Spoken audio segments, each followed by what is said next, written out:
I was a ghost in a mansion built on greed, nursing a man whose own blood was waiting for him to die. Every day I changed the sheets that smelled of sickness and despair, and spoon-fed soup to a man who once shook Wall Street. To his family, his glamorous wife, and entitled children, I was just a help. A faceless nobody, paid minimum wage. But they didn't know that my silence was a vote, and my service was a test. The man they stepped over was wide awake. Before I reveal the shattering end of this family's empire, I want to welcome you all. Who are you and where are you watching us from? Please hit that subscribe button and give this video a big like right now. It helps us expose the truth about money and morality. Now, let's witness what happens when the vultures finally circle, only to realize the carcass is still a lion. My name is Maya. People often ask how a billionaire ends up dying alone in a room full of people. Money doesn't buy loyalty. It rents. Italiano. Arthur had built Sterling Industries from nothing, but somewhere along the way, he had raised wolves instead of children. His wife, Beatrice, was a woman whose face was frozen in a permanent sneer of Botox and disdain. His son, Julian, waited for inheritance. They had moved Arthur into the smallest guest room on the ground floor, claiming it was easier for the nurses. Every morning began the same way. I would arrive at 6 a.m. to find Arthur shivering because they'd turned off the heating. I would bring him warm blankets from my own home because Beatrice forbid me from using the good linens on a sick man. I would sit by his bed and read to him, while upstairs, I could hear the clinking of champagne glasses and laughter. On this particular Friday, the cruelty reached a breaking point. It was Arthur's 80th birthday. He had asked for one thing: to see his family. I went upstairs to the grand salon where Beatrice was hosting a lunch for her charity friends. I stood in the doorway, invisible as always. I cleared my throat and told her that Mr. Sterling was asking for her. Beatrice didn't even look at me. She told her friends that it was so exhausting dealing with a senile old man. She told me to tell him she was busy saving the whales. I went to Julian's room. He was playing video games on a TV that cost more than my car. I told him his father just wanted to say, "Happy birthday." Julian laughed and threw a pillow at me. He said, "Tell the old man to hurry up and kick the bucket. I have a plane to catch." I walked back downstairs with a heavy heart, preparing a lie to comfort a dying father. But when I entered the room, Arthur was sitting up. His eyes, usually cloudy with pain, were sharp. He looked at me with a clarity that frightened me. "They aren't coming, are they, Maya?" His voice wasn't weak. It was steel. I tried to lie, but I couldn't. I shook my head and started to cry. I told him I was sorry. I told him I had made him a cupcake. Arthur smiled. It was a wolfish smile. "Don't cry, Maya," he said. "The show is just beginning." "Help me up." "But sir," I stammered. "You can't walk," the doctor said. "The doctor is on my payroll," Arthur interrupted. Throwing off the covers, he stood up. He wasn't shaking. He wasn't hunched as Stu, the titan of industry he used to be, and so is the lawyer. "Bring me my suit, the red one." I was stunned.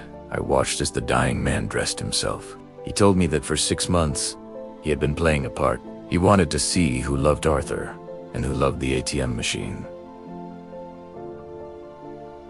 He had found his answer. He told me to fetch the wheelchair one last time. He wanted to make an entrance. We went upstairs. The party was in full swing. The room fell silent as I wheeled him in. Beatrice gasped, dropping her fork. "Arthur!" She shrieked, her fake smile trembling. "What are you doing out of bed?" "You look terrible." "I feel terrible, my dear," Arthur rasped, playing the part for one more second. "But I wanted to give you my birthday present." Julian laughed nervously. "You mean our inheritance, Dad? Is it time?" "Yes," Arthur said. "It is time." He snapped his fingers.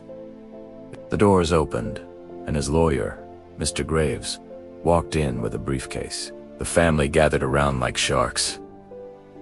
Arthur looked at them. He looked at the wife, who wouldn't give him a blanket. He looked at the son, who waited for him to die. And then he looked at me, the maid standing in the corner. "Read it?" Arthur commanded. Mr. Graves opened the will. I, Arthur Sterling, being of sound, mind very sound mind do, hereby distribute my estate as follows. Beatrice stepped forward, her hand out. To my wife, Beatra, the lawyer read, who refused to visit me on my birthday. I leave my hospital bed. Since you love saving money on heating, you can sleep in it. Beatrice froze. Is this a joke? She screamed. To my son, Julian, the lawyer continued, who told me to hurry up and die. I leave my debt. Specifically, the gambling debts you tried to hide from me. I bought them all this morning. You now owe the estate $5 million. Good luck. And finally, the lawyer said, looking at me, to the rest of the estate, the manufacturing plants, the real estate portfolio, the offshore accounts, and the mansion. Value, approximately $2 billion. The room was so quiet you could hear a pin drop. Beatrice was shaking. Who? She whispered. Arthur stood up from the wheelchair. He stood up straight, towering over his wife. The gasps from the guests echoed through the room. To the only person who brought me a blanket, Arthur said, his voice booming. To the only person who remembered my birthday. Tu, Maya. Tu, Maya. The scream that tore from Beatrice's throat was primal. It wasn't the sound of a socialite. It was the sound of a predator whose prey had just bitten back. Her. Beatrice shook with rage. The Maid. You are leaving our empire to the hell. She scrubbed your toilets. Arthur, she is nobody. Arthur walked over to me. It took my hand, my rough, calloused hand that had cleaned his messes for years, and held it up like I was a queen. She is somebody, Arthur said, looking his wife in the eye. She is the only human being in this room. You see a uniform? Beatrice? C. So, while you were planning my funeral, she was planning my comfort. While you were spending my money, she was saving my life. Julian lunged forward, grabbing his father's arm. Dad, you're crazy. This is dementia. We'll contest this. No judge will believe you gave it all to a scrubber. Arthur laughed. He pulled out his phone and tapped the screen. Suddenly, the giant TV on the wall flickered to life. It showed a video feed.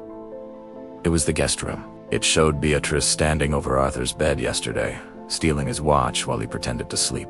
It showed Julian laughing on the phone about how he couldn't wait to sell the company. I recorded everything, Arthur said coldly. Every insult, every theft, every moment of neglect. Contest the will, Julian? Please. I would love to play this in court. Julian let go of his arm, defeated.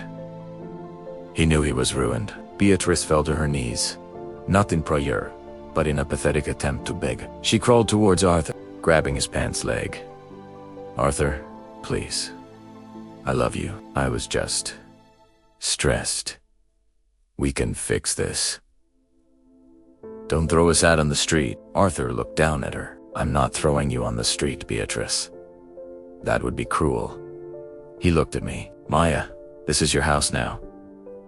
What do you want to do with them? I stood there, trembling. I looked at the woman who had forbid me from using the good linens. I looked at the son who had thrown a pillow at me. I could have destroyed them. I could have kicked them out into the cold just like they did to Arthur. But I remembered who I was. I wasn't them.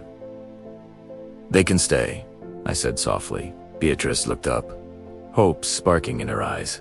Thank you. They can stay, I continued, my voice getting stronger. In the guest room, the one with no heating. And they can earn their keep. I pointed to the kitchen. The dishes from the party are piling up. Beatrice, you start scrubbing. Julian, the lawn needs mowing. Beatrice's jaw dropped. You want me to work. Work is good for the soul. Arthur smiled. Maya taught me that. He turned to the security guards who were standing by the door. Escort my former family to their new quarters and give them the uniforms. The gray ones.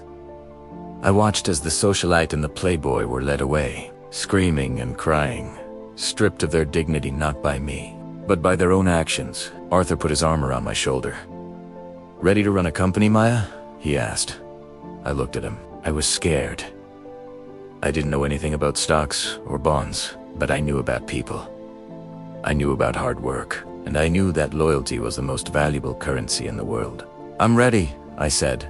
"But first, let's get you a real birthday cake." The days that followed were a whirlwind. The news broke, and the world was shocked.